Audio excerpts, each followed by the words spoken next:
It did not begin with a gun. It did not begin with a mask or a break-in or a man shouting orders in a crowded bank. It began with a tired employee. On a quiet morning, sipping his coffee, rubbing his eyes, trying to get through another ordinary day of his ordinary life, he opened his laptop, he breathed out, and he clicked on an email he thought was harmless. In that single moment, the world shifted. Across continents, ATMs would soon start spitting out cash into the arms of strangers. Bank monitors would flicker with numbers that no longer made sense. Managers would panic as millions vanished in silence. And investigators would chase shadows that seemed smarter than them at every turn. Families would check their balances. Parents would hold their breath. Banks would wonder if they were watching the end of their own security. All because of one click. One human moment. One vulnerable second that could have happened to any of us. This was not a robbery. It was a ghost slipping through wires. A ghost that studied people more carefully than it studied machines. A ghost that used human routine as its greatest weapon. Tonight, you will hear the story of that ghost. The story of the cyber criminals who stole nearly $1 billion without ever stepping inside a bank. A crime so silent and so brilliant that the world never saw it coming. A crime that began with a man who simply wanted to start his day. This is the heist that changed everything. This is the billion-dollar ghost. The story begins far from the flashing lights of New York. Far from the polished marble floors of the big banks. It begins in a small apartment, with a man who never imagined the weight his next decision would carry.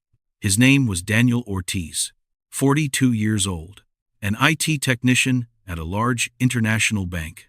Not a man of power, not a man of secrets, just a man trying to hold his life together. He woke up early that morning, earlier than usual. His back ached from sleeping on the couch. His wife had shut their bedroom door the night before after another argument. Money, work, time. The same things that chip away at families everywhere. Daniel slipped quietly into the kitchen. He brewed coffee he knew was too bitter but drank it anyway. He checked his phone. School reminder for his daughter. Unpaid bill. Another email from his supervisor, reminding him of overdue tasks. He exhaled, long, tired. Outside, the city was waking up. Buses groaning at every stop. Street vendors setting up their carts. Kids tugging backpacks behind them. People chasing another morning just to keep their lives functioning. Daniel was one of them, a face in the crowd. A man with dreams he had forgotten how to chase. But still a man who cared. Who worked, who tried. He sat down at his old laptop and waited for it to wake. The screen flickered, humming softly. Routine. Predictable. Comforting in a world that felt increasingly unpredictable. His inbox was full, as always. Alerts, promotions, system warnings, and one email that looked simple. A subject line that blended in with the rest. Monthly security update. He clicked on it without thinking. Just a habit, just another task on a long list he wished would disappear. But the moment he clicked, something changed. Not a sound, not a flashing glitch he would notice. Only a small line of code slipping into the system like a whisper he could not hear. Daniel rubbed his eyes. He did not know his world had split in two. The one he lived in, and the one he had just opened the door to. Across the city, the bank servers accepted the new code like they accepted everything. Silently, obediently, without question, Daniel shut his laptop. He grabbed his worn jacket. He locked the door of his apartment, and he stepped outside with the soft hope that today might be a bit kinder. He had no idea that his quiet morning would soon become the spark for the most sophisticated bank heist the world had seen. A heist that would test governments, expose vulnerabilities, and change the meaning of digital security forever. All because a tired man clicked on an email he thought was safe. And the ghost in the wires woke up. By the time Daniel reached the employee parking lot, the sky had turned a pale silver, the kind of morning light that makes the world look softer than it really is. He walked with his shoulders slightly hunched, hands deep in his pockets, fighting the cold and the exhaustion that had lived inside him for months. He spotted his old Honda, a car so worn out that the paint had started to fade around the edges, a car that had carried him through pay cuts, late-night shifts, and the long drive to drop his daughter at school when she was still small enough to fall asleep in the back seat. He loved this car, not because it was reliable, but because it had history. It held the memories of a man who used to dream bigger. Daniel pulled the door handle. It creaked, like it always did. He slid behind the wheel. He breathed in the faint smell of old leather and dried coffee. Then he inserted the key. The engine sputtered, coughed, stopped. He frowned. He tried again. Nothing. For a moment, he simply sat there, hands resting on the steering wheel, eyes closed, breathing slowly as if the silence might fix something. He muttered under his breath, not angry, just defeated. Morning traffic buzzed behind him. Cars rushing past, people leaning on horns, everyone pushing forward, everyone except him. Daniel stepped outside, popped the hood, and stared into the maze of wires and metal he did not understand. He felt small, helpless, like the world was moving faster than he ever could. As he leaned closer, something strange caught his eye. A faint blinking light, buried deep near the firewall. Rhythmic, steady, completely out of place. He reached toward it, hesitating, unsure if he should touch it. Then his phone vibrated. A text from an unknown number. "Look up." Daniel froze. The lot was nearly empty. Only 3 other cars. A lone security guard half a block away. No one close enough to be watching him. No one who should know he was even here. He checked again. No name. No thread. Just 2 words that made his pulse tighten. When he looked back under the hood, the blinking light had stopped. He stepped away slowly, hands trembling, heart uneasy. He did not know what was wrong with his car. He did not know who sent the message. He did not know why everything felt suddenly colder. But he knew one thing. This was not a simple malfunction. This was something else. Something calculated. Something watching him before he even realized he should be afraid. Daniel locked the car and walked toward the employee entrance, his mind spinning. He tried to shake off the feeling, told himself it was nothing. Just a glitch. Just a wrong number. But even as he swiped his badge at the checkpoint, he could not shake the strange truth settling under his skin. The world around him had shifted. Subtly, quietly, but undeniably. And whatever had entered the bank's system that morning was no longer just code. It had eyes. When Daniel finally left the building later that afternoon, the sky had shifted into a soft orange, the kind of warm glow that made the city look almost gentle, almost forgiving. He wished he could feel that gentleness, but the entire day had sat heavy on his chest. Every time he glanced at his monitor, he wondered if the system was still clean. Every time he heard the soft ping of an internal alert, he wondered if it was his fault. And every time he remembered that blinking light under his hood, he felt a quiet fear curl into the pit of his stomach. He walked to the parking lot with slow steps, his thoughts loud, his breath unsteady. A part of him hoped the car simply started. That this morning had been just another unlucky moment in a life full of them. A part of him hoped for normal, for routine, for something he could understand. He reached his Honda, placed his key in the lock, and paused. The door was slightly ajar, barely half an inch. But he knew. He knew he had locked it. He checked things like that. He always checked things like that. He swallowed hard, opened the door, sat in the driver's seat with a cautious slowness. He scanned the dashboard, the seats, the floor mats.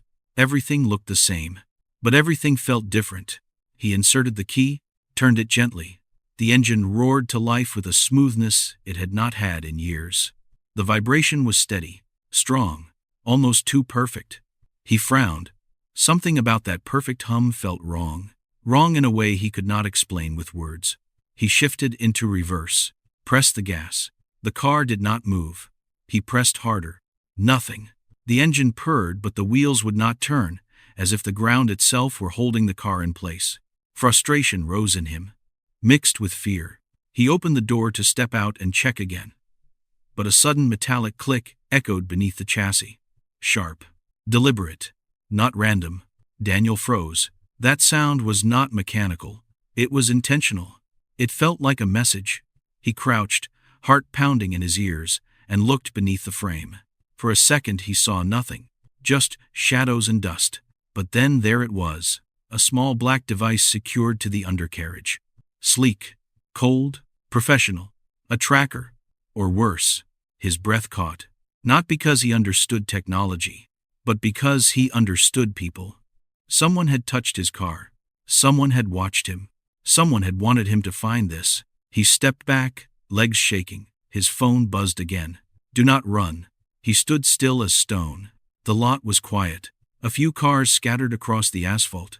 A breeze pushing soft leaves across the concrete. Everything looked normal. But the world no longer felt normal. He looked around slowly. No faces. No movement. Just silence. A silence that pressed against him like a warning.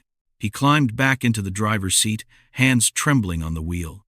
If whoever had done this wanted to hurt him, they already could have.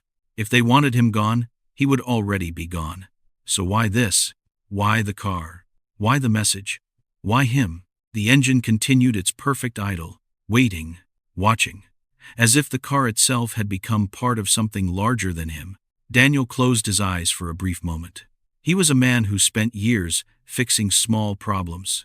Printer failures, password resets, network outages. He was not built for this. Not for shadows. Not for games designed by people who operated in darkness. But now, he was inside it. Whether he wanted to be or not. He took a deep breath, grabbed the steering wheel, turned the engine off. The car exhaled a long, fading hum, and the world held its breath with him. Daniel stood beside his silent car, feeling the evening settle around him like a heavy blanket he never asked for. The sunlight was almost gone now, fading behind the old brick buildings, leaving the parking lot washed in long shadows. He could hear distant traffic, a dog barking somewhere, the soft hum of streetlights warming up. Normal sounds. Everyday sounds. But inside him, nothing felt normal anymore. His phone buzzed again. A small vibration in his palm that felt larger than the whole world. He looked at the screen. No name. Just a number he did not recognize. The same number as before. For a moment he just stared at it, hoping the buzzing would stop, hoping this was all a mistake, hoping that, somehow, he could go back to the morning when the biggest thing bothering him was a broken coffee machine and a system update he kept putting off. But the phone vibrated again, harder this time. As if insisting, he slid his thumb across the screen, held the phone to his ear. He did not speak. He barely breathed. At first, there was nothing, only static, soft, faint, like someone breathing through a cracked window. Then a voice, low, measured, calm in a way that made Daniel's skin tighten. You need to listen. Daniel swallowed. His throat felt dry, scratchy. Who is this? His voice cracked, almost embarrassingly small. The static softened, as if the caller had moved the microphone closer. Someone who knows what is happening to your bank. Daniel felt his legs weaken. He leaned back against the car door to steady himself. You are in danger. But you do not have to be. A chill crawled down his arms. Not because of the words, but because of how the voice said them. Like someone giving directions. Like someone certain of him, certain of everything. What do you want? Daniel whispered. The voice paused for a long moment. Long enough for Daniel to hear his own heartbeat pounding in his ears. You already know what I want. And you know why we chose you.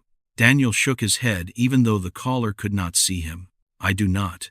I do not understand any of this. A faint sigh came through the speaker. Not annoyed.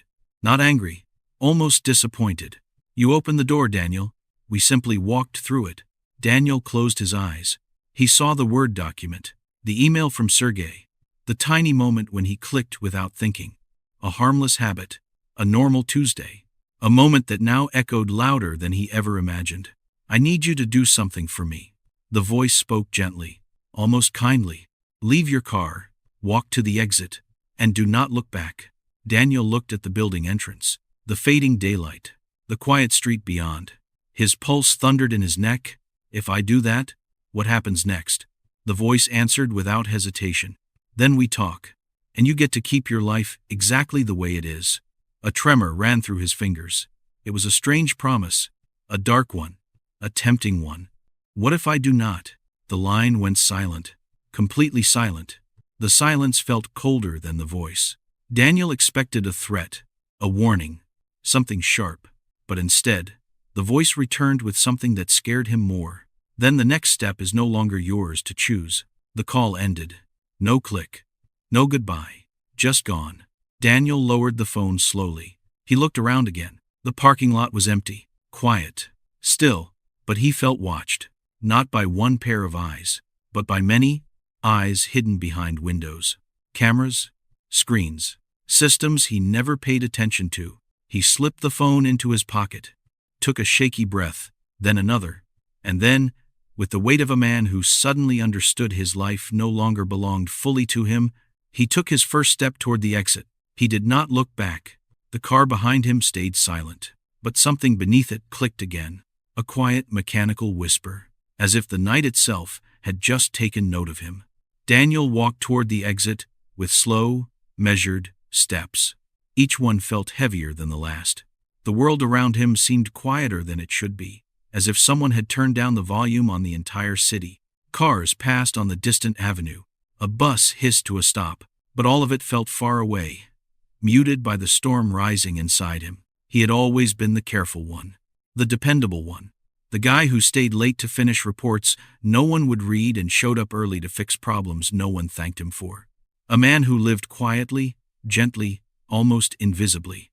And yet somehow, on an ordinary Tuesday morning, he had clicked the wrong thing, and now the shadows of the digital world had found him. He reached the edge of the parking lot, stopped, looked both ways, even though the street was empty. His mother used to tell him to always look twice, just in case, just to be safe. But nothing felt safe anymore. The phone buzzed again in his pocket. Not a call this time. A message. A single line. Keep walking. He hesitated. His heart hammered against his ribs. He felt small, exposed, like a man standing in the middle of a stage he never auditioned for. Daniel turned the corner. The streetlights glowed amber, giving everything a soft, tired warmth. It reminded him of childhood nights when his father walked him home after dinner at a diner they could barely afford. He missed those simple days, when the scariest thing he knew was a thunderstorm, when danger had a shape and a sound and a reason. This danger had none of that. It was silent, invisible, and it moved faster than fear. He looked around again. A stray cat darted across the street. A delivery truck rumbled past. An old man swept his porch with slow, patient strokes. Normal. So painfully normal. Daniel swallowed. He felt his hands shaking. He pressed them together to steady them. The phone buzzed again. Another message. Do not run. It was almost gentle, almost comforting, and that made it worse. His breath fogged in the cool night air as he kept walking. One step, then another. The rhythm forced him forward even as his mind screamed to stop. He reached a small intersection. A stop sign leaned slightly to the side, as if tired of watching the world ignore it. His phone rang. He froze.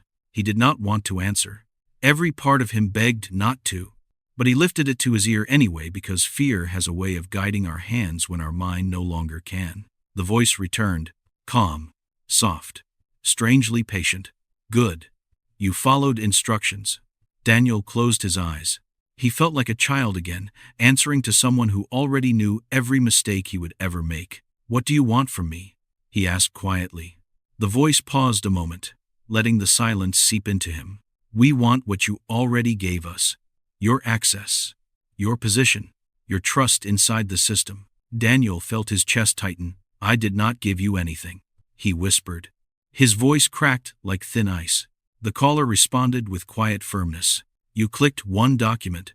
One, and that was enough. Daniel pressed his free hand against his forehead. He felt dizzy, overwhelmed by guilt and disbelief. This is not my fault. He tried to say it with strength, but it came out soft, almost pleading. The voice hummed thoughtfully. Blame is not important. Purpose is. Daniel's pulse surged. What purpose? On the other end, the voice shifted, lowering, steadying, as if revealing the first page of a story Daniel never wanted to hear. Tonight, your bank will lose control. Your systems, your accounts, your money, and you will help us make sure no one stops it. Daniel's knees weakened. He grabbed a street lamp for balance. Why me? He whispered. The voice softened in a way that felt almost human. Because you were not careful. Because you wanted an easy day. Because you trusted something you should not have trusted. And because people like you never imagine they matter in stories like this. Daniel felt tears press against his eyes, not because of fear, but because the voice was right. He had never believed his choices could harm anyone. Never believed he could be the reason anything terrible happened. A long silence followed. Then the voice spoke again, quieter, almost kind. But tonight, Daniel, you matter more than anyone at that bank. The call ended. Daniel stood alone on the sidewalk. Streetlights buzzing overhead. His breath unsteady. His heart pounding. Somewhere far away alarms would soon begin to sound. Screens would flicker. Systems would fail. Money would move where it should not. And it had already started. All because of one click. One moment. One man who never thought he was part of the story. The night around him felt different now. Thicker. Heavier. It was the night everything shifted. Inside the bank headquarters, the night shift felt unusually heavy. Most desks were empty, lit only by the soft glow of scattered monitors. The hum of computers blended with the distant hiss of the air conditioning, creating a kind of mechanical heartbeat. A heartbeat that, for the first time in years, felt unsteady. Marta, the night operations manager, sat alone at her desk, with a warm cup of tea cupped between her hands. She always drank chamomile during late shifts. Said it kept her calm when the world around her was losing its mind. She had no idea how much she would need that calm tonight. Her phone buzzed, a notification, nothing unusual. But the moment she saw who had messaged the internal system channel, her stomach tightened. It was the automated fraud monitor, a system that only spoke when something was truly wrong. She opened the message, expecting another false alarm, a glitch, a duplicate transaction, something simple. But tonight was not simple. The alert spread across her screen in sharp red letters. It listed account numbers, terminals, transfers, happening in real time. Amounts so large her mind had to blink twice just to understand them. At first, she thought it was a database error. Then she saw the pattern, the timing, the precision. No mistake, no glitch. This was an attack. Her hands trembled as she reached for the phone.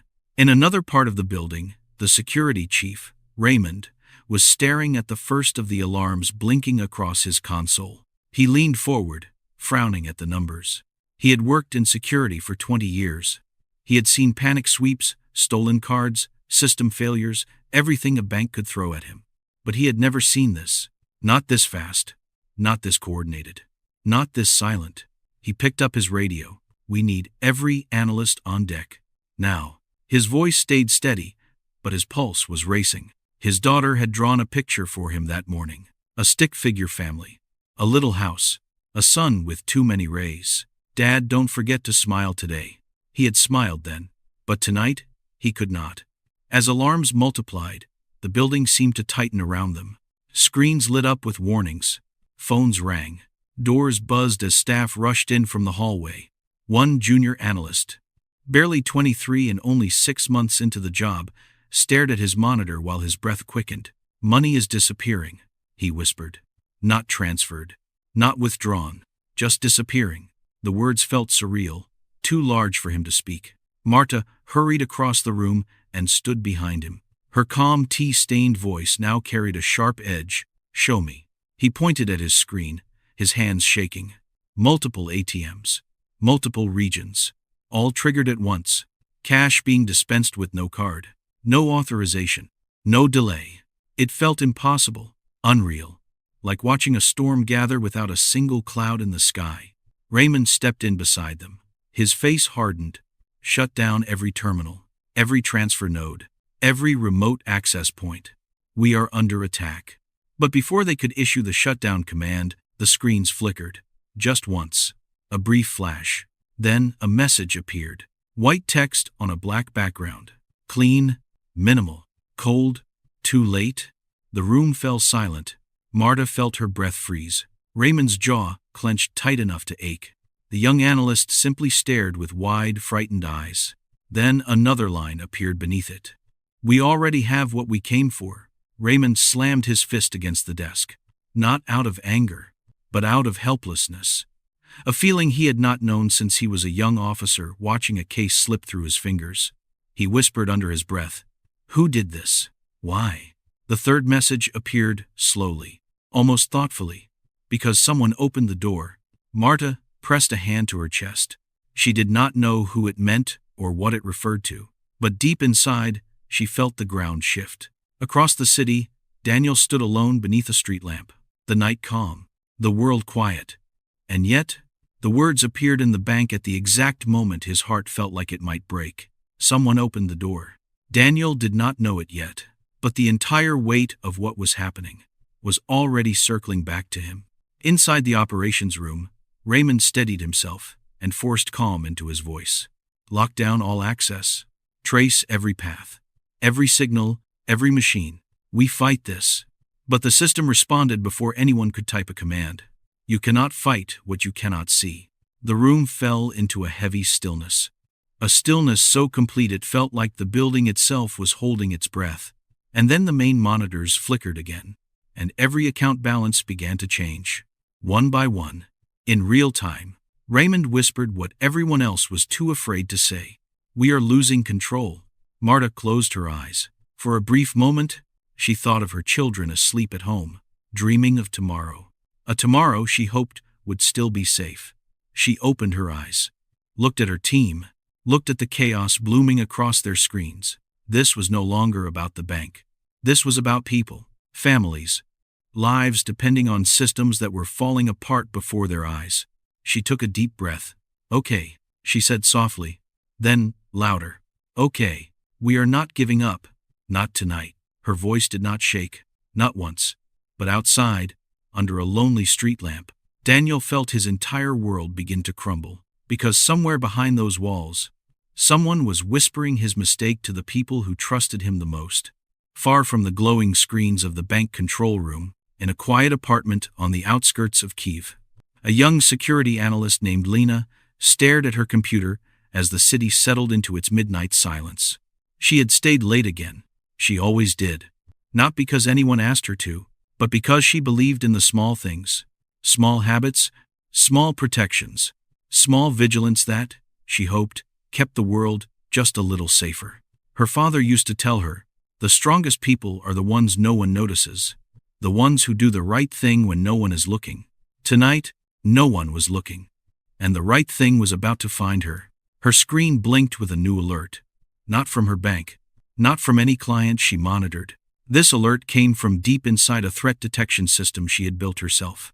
A system she never fully trusted, because it always seemed to notice things she wished were not real. She leaned in, brows knitted.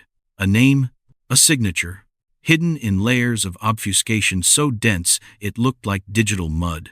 But there it was, a shape she recognized, a pattern she had seen once before, long ago. In an archived file she was never supposed to open. Her breath caught. No, she whispered, it cannot be him. She stood up, then sat down again, her knees suddenly weak. For years, the cybersecurity world had whispered about a ghost, a myth, a shadow that moved through networks with the precision of a surgeon and the cold patience of a winter sky. A man whose code felt less like programming and more like handwriting, engraved into the digital world with unnerving elegance. He was known by many names, none confirmed, none proven, but one name appeared more often than the others, Kalin. A name spoken quietly in conferences, over late-night drinks, in anonymous message boards, always with the same tone, a blend of fear and respect. If he wanted in, he got in. If he wanted out, he left no trace. And now, his signature was here, in front of her, in code, touching the very heart of the systems collapsing across Europe and Asia. Lena swallowed hard. This was not just a cyber attack, not just a heist. This was something orchestrated, composed, as if carried out by someone who believed chaos was a kind of art. She whispered the name again, barely breathing. Kalin. A man no one had seen, a man no one had caught, a man whose motivations were as shadowed as his identity. But she knew one thing. His work always carried a message, a hidden line embedded within the wreckage. She scanned the code again, scrolled deeper. Then she found it, a fragment of text, tiny, almost invisible, buried under layers of conditional loops. The words were simple, chillingly simple. The door was open. Her heartbeat stuttered. She stared at the screen, understanding immediately what it meant. This attack had not begun tonight. It began months ago, with a single, careless moment. A single man clicking a document he trusted too easily. Daniel. Someone Lena had never met. A man who did not know she existed. And yet, she felt a strange empathy for him. A pang of sadness. Because people like Daniel, people trying to do their jobs, people who worked quietly, politely, without expecting recognition, were always the first to be punished for mistakes anyone could make. She pressed her hands to her temples. Her mind raced. If Kalen was involved, this was far from over. He did not steal money for greed. He stole for leverage, for influence, for the thrill of control. And he had chosen tonight, of all nights, to step from rumor into reality. She grabbed her phone, dialed her supervisor, her voice trembling. "We have the signature," she whispered, "the attacker's name, or what he uses as a name." Her supervisor's voice sharpened on the other end. "Tell me." Lena took a breath, steadying the fear rising in her throat. "Kalen," she said softly. "It is him." A long silence followed, a silence heavy enough to fill the room. Then, her supervisor breathed out, a sound she had never heard from him before. Not anger, not shock, resignation. "Then we are in deeper trouble than we thought." Lena stared at her screen, at the name faintly glowing, at the digital fingerprints of a man who commanded criminal networks like orchestras. She felt the weight of it settle into her chest. Daniel did not open the door. She whispered to herself. He just touched the handle. She knew what this meant. Globally, politically, personally, the hunt for Kalen had just begun. But he was already miles ahead. And the most terrifying truth, the one she could not bring herself to say out loud, was that he was not done. Not even close. Raymond stood at the center of the crisis room as the lights dimmed around him. The screens flickered with numbers that no longer made sense. Balances changing, accounts freezing, transactions darting across continents faster than any human hand could follow. But what frightened him most was not the money. It was the message. Someone opened the door. Those words echoed again and again inside his mind. Soft, accusing, honest. He looked around at his team. The young analyst with shaking hands. Marta, clutching her mug of cold chamomile tea. The techs scrambling to pull logs from collapsing servers. Every person in that room had a life beyond these walls. Families, children, dreams, people who depended on them to keep this fragile financial world standing. And tonight, it was crumbling. Marta stepped beside him, her voice low, almost trembling. "Raymond, we found the entry point." He turned slowly, as if bracing for a punch. "What is it?" She hesitated, pressing her lips together, choosing her words carefully, because she knew this truth would hit harder than the attack itself. "A single employee workstation," she said softly. "Months ago, someone opened an infected file." Raymond felt his chest tighten. "Who?" The young analyst swallowed hard.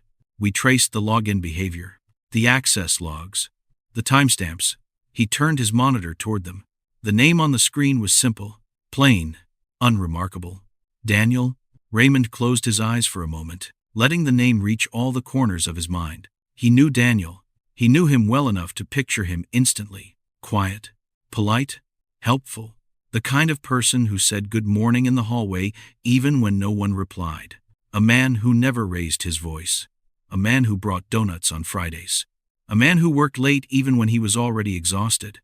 And now, this gentle, quiet man was the turning point in one of the biggest cyber attacks in the bank's history. But Raymond did not feel anger. He felt something else.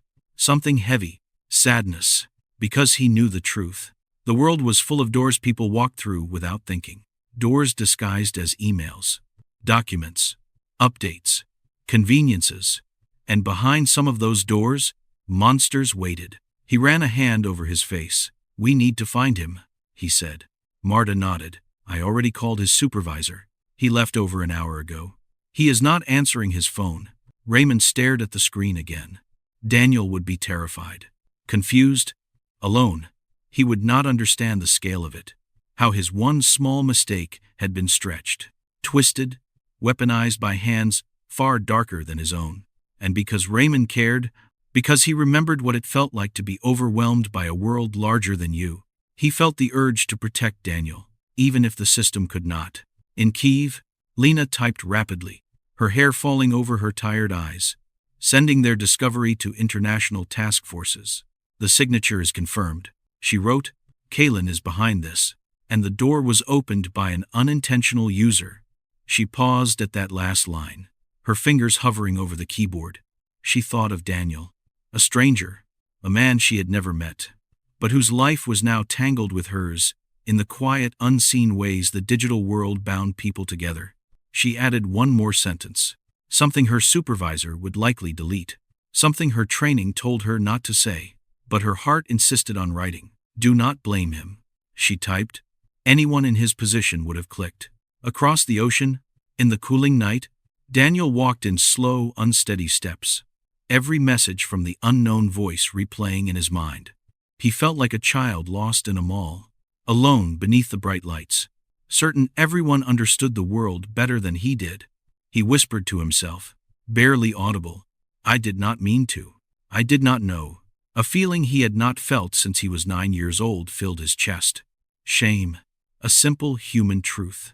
One that could crush a grown man from the inside out. Behind him, a car turned the corner, its headlights sweeping across the sidewalk. Daniel flinched as the shadows stretched around him, far away. Inside the crisis room, the young analyst spoke again. This was not sabotage, he said quietly. This was someone trying to do their job. Raymond nodded. Then we treat him like one of our own. He straightened his shoulders, his voice steady, firm, human. Find Daniel. Make sure he knows we will fix this. All of us. Together. And, for the first time since the attack began, someone in the room breathed a little easier, because the truth was out, and instead of tearing them apart, it pulled them closer. The world might be losing control, but the people inside it, the ones who cared, the ones who tried, their fight was just beginning.